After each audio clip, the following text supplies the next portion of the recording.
Greetings, ladies and metallers, and welcome to this latest edition of Tales from Outer Space, where I take stories from across the internet and read them for your entertainment. This particular story is called Why Humans Are So Odd, written by Captain Candy. All 8 of my legs are burning as I run down the corridor towards the Council of Prime's office. The guards don't stop me, and surprise and then panic washes over each of their faces as they recognize who I am. The doors open in front of me with a panicked fluster of various species each time I'm within 20 meters of them. I silently curse in my head. The only thing bigger than this damned building is the egos of the people who it houses. I barely have enough space to house all of my research equipment, and these damned paper pushers get an entire moon-class space station. I'm very glad at this moment, at least, that my species doesn't have lungs and we take in air through our pores. Otherwise, I would have burning lungs too. The only species that was meant to be running as long and as hard as I was from my ship is a damn human. Humans, in fact, being the exact reason I was running this hard to the Council of Prime's office. I found it. I finally figured out what makes the humans so odd. This was groundbreaking news. I spent nearly a full quarter of my lifespan figuring it out, and I'd finally cracked it. This would revolutionize the galactic political landscape, markets, and so much more. Thinking of this, I find renewed vigor and again push my legs to run at their maximum speed. I know I will need to be carried to a medical lab on the station when I'm done meeting the Council of Prime, but I don't care. This is too important to not get to them at the fastest speed possible. When I arrive at their office, I slam my ID card against the scanner, rushing the door to open faster. The Council of Prime looks up at me in astonishment, having never seen me in such a panic before.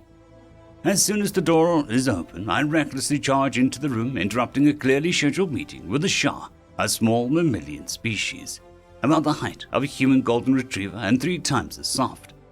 Practically living Care Bears in both appearance and texture.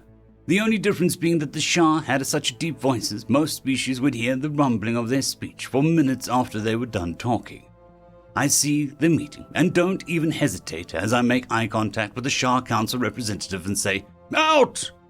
Now, normally, I don't abuse my power and leverage my position, but this is different. And, as a head scientist directly under the Council of Prime, when I do speak like this, people tend to listen. The Shah senator is clearly annoyed, but jumps when I yell at him.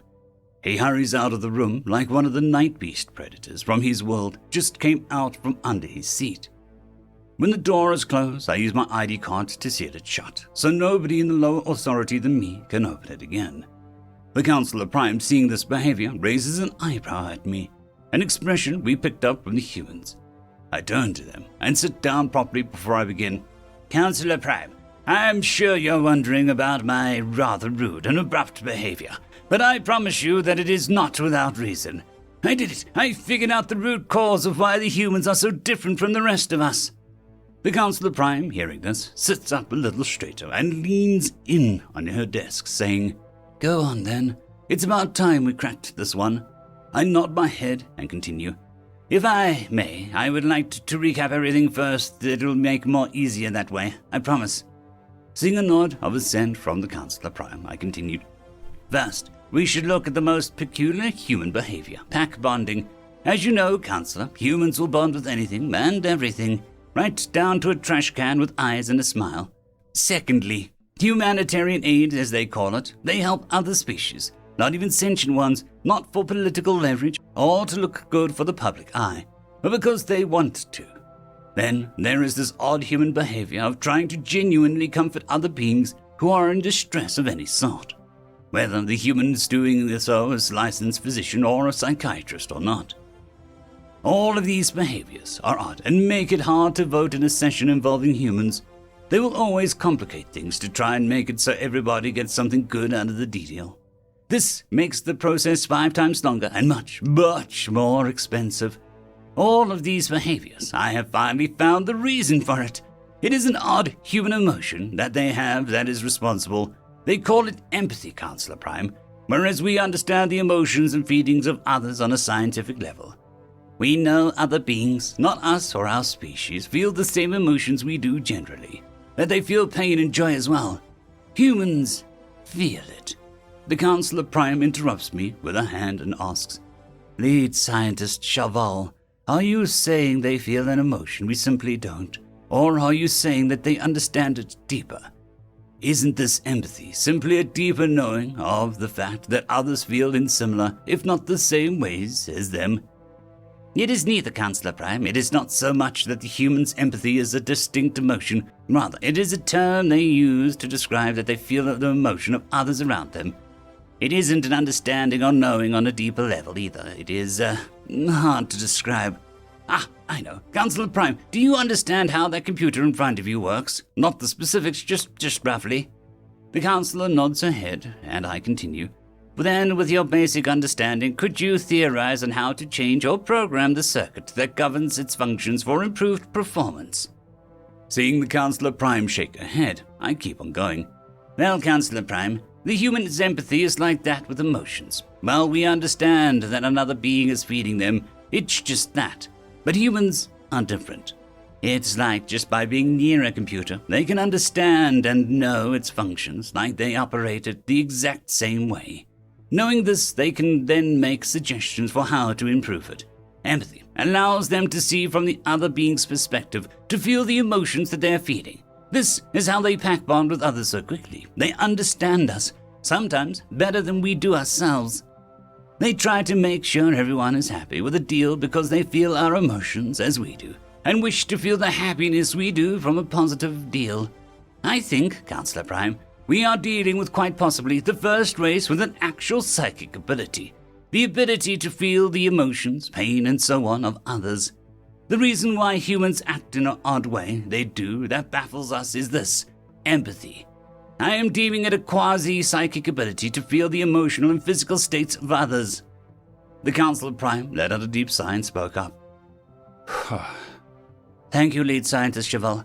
I can see why you came in with such urgency. Heck me, a race of psychics. That explains far too many things about those damned humans. Tell Ambassador Share of the Shah to come back and please, on your way back to your lab.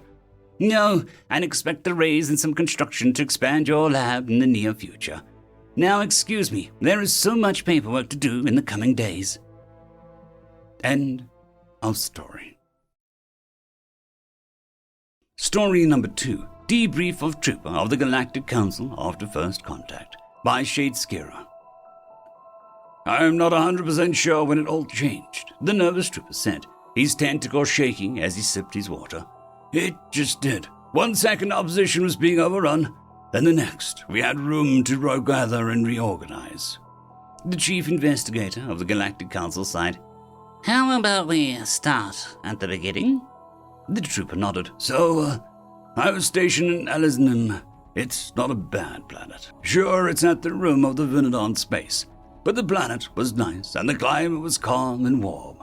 I'd gotten to know the locals and even made a few friends. Still, it all changed a few months ago. The trooper took a deep breath. It was at first believed to be a simple meteor shower set to land off the coast of a major landmass. Still, less than a day later, all the settlements around the water body stopped reporting, and my unit set out to investigate. And what did you find? The chief investigator asked from over his tablet. Well, that's the thing. We weren't sure. We found some groups of creatures, different shapes and sizes. Some had stubby legs that ran like llamas. Others had long serpent-like bodies and slunk around. And then there were the massive ones, bigger than a house, with massive rending claws that could cut a trooper in half with one swing. The trooper shuddered as he recalled something. Can cut a trooper and their armor in half. So, an invasion of an unknown race? No. These things weren't invading, sir. They were spreading like a sickness, consuming everything organic in nature, and using the biomass to make more of themselves. The trooper said quickly. We lost so many in the first battles. We thought, like you do, that after they'd take enough casualties, they'll stop and lick their wounds. But we were wrong. So wrong.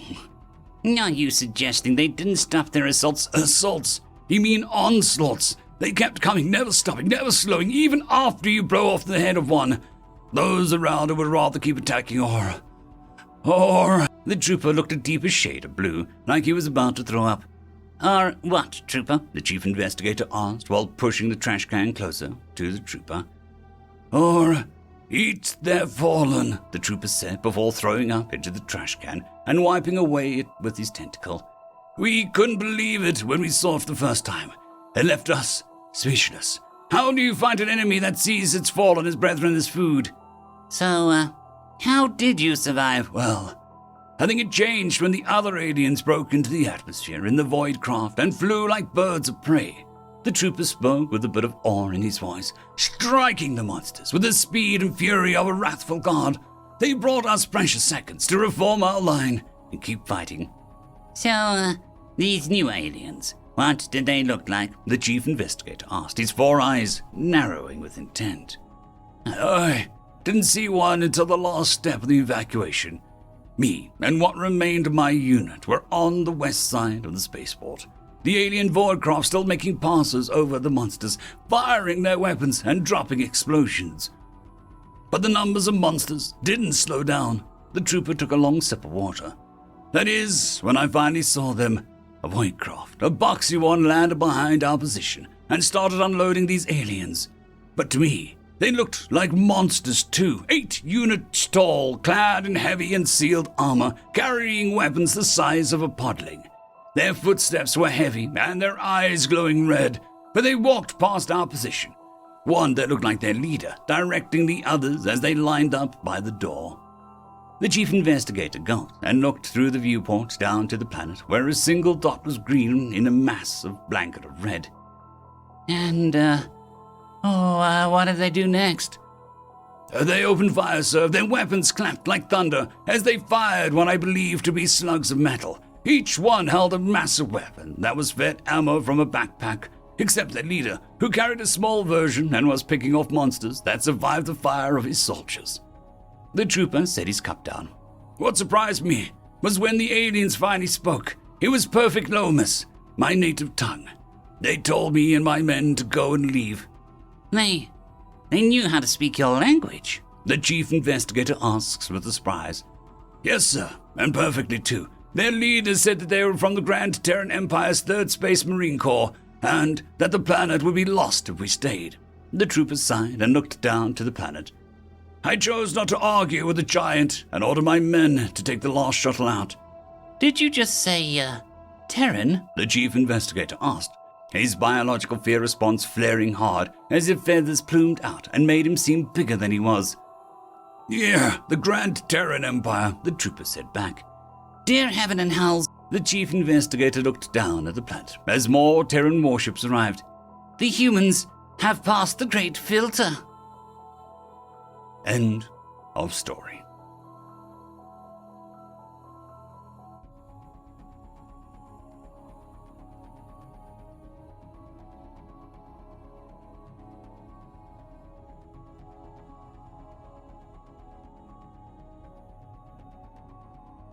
I would just quickly like to thank the T5 peeps, Dragon Soup, Cold War Boomerwaffen, Severin Cerberus, Red Panda 121, Leslie 517, Bushmaster 177, Caspar Arnholtz, Cam Maxwell, Sans the Skeleton, Light Jock, Dragzoon WRE, and Lord Azrakal. Thank you very much.